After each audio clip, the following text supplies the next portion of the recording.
Well, good morning. I'm glad you're here today. I got to warn you, though, you may not be glad when we're done.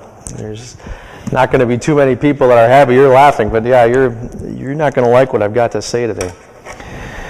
Because Jesus has a way of taking these news of God and putting it on its ear and making us hear things that in any other setting we would choose to ignore. And I have to tell you, my experience in life and as a pastor is that churches, and Grace is no exception to this, they make things way harder than they need to be. And this is one of those examples. I've been wrestling with this text. I've been a pastor ordained for 17 years. I've never understood why this is part of the pericope. But I think I've been looking at it and trying to dig into it and tear it apart and make it too hard. See, I'm guilty of it too. The truth is, I think if you get into it, Jesus was not being so difficult to understand. To get into that this morning, I want to show you something that's kind of a treasure of mine. I think I've shown you these before. It's a coin, and in military parlance, this is an RMO, a round metal object. And what they do with these is they hand them out. You can get these things in any BX around the world, okay? But you can also have them struck. I mean, they create a die and they make them specifically for a purpose. And there's two kinds of these coins. No matter how many different types there are basically just two kinds. There are coins that are souvenirs, and again, you can find them anywhere in the world, and I've got some of those. And then there are those that are given as a gift, as an award. Now, the Air Force, they don't give you a lot of shirt candy. I mean, that stuff is hard to come by. The bars, the medals and things like that. But what they do is commanders will have coins struck, and they will award them to people whose performance merits that.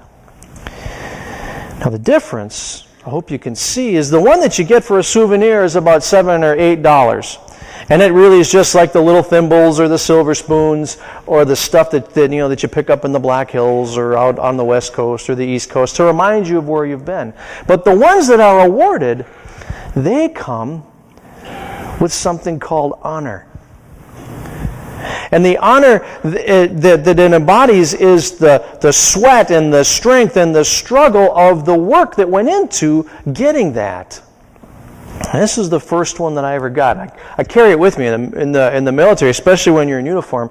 In the Air Force, there is a whole bunch of fun traditions that go on behind these coins. And God be with you if you're ever caught without one.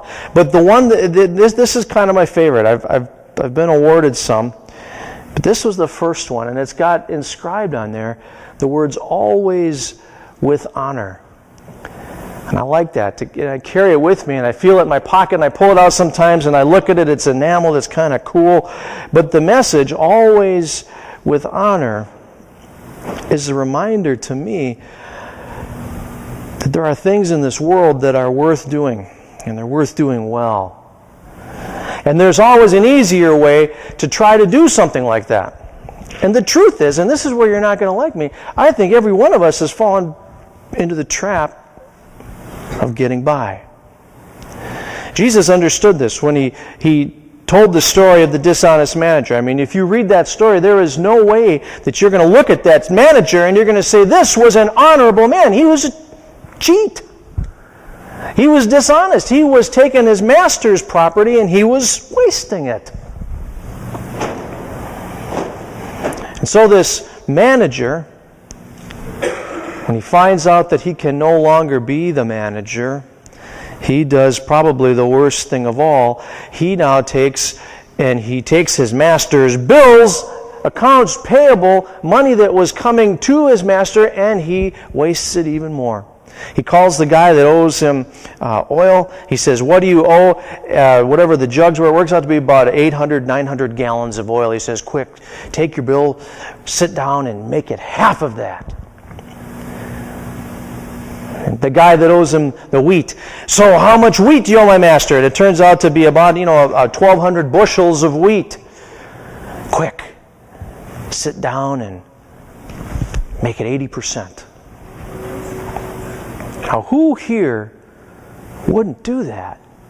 If you were on the receiving end, boy, I'd take that in a minute.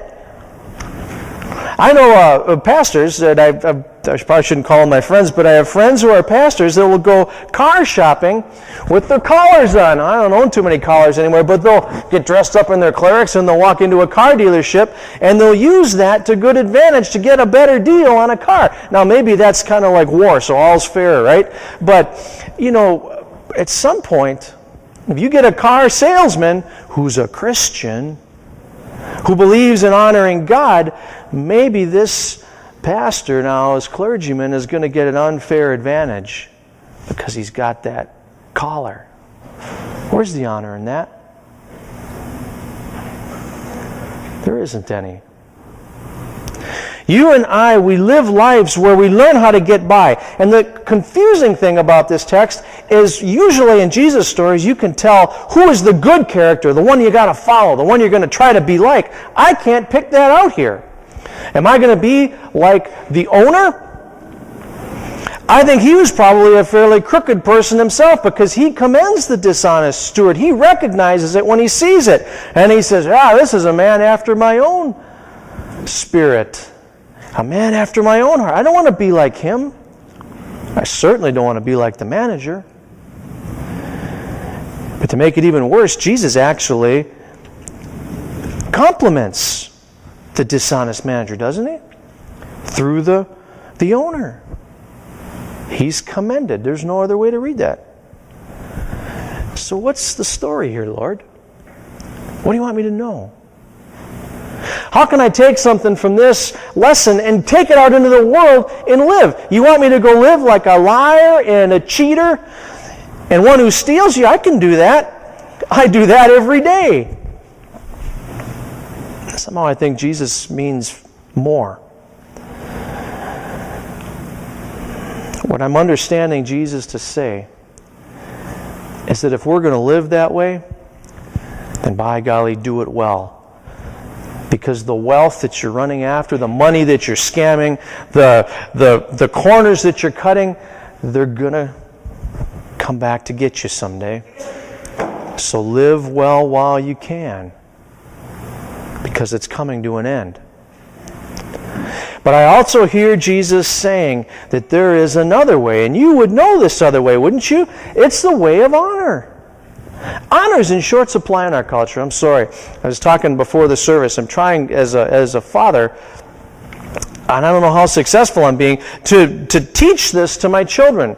There are certain things that are worth doing, and they're worth doing right, and they're worth doing well. And there are certain things that you just never cut corners on and never go back on.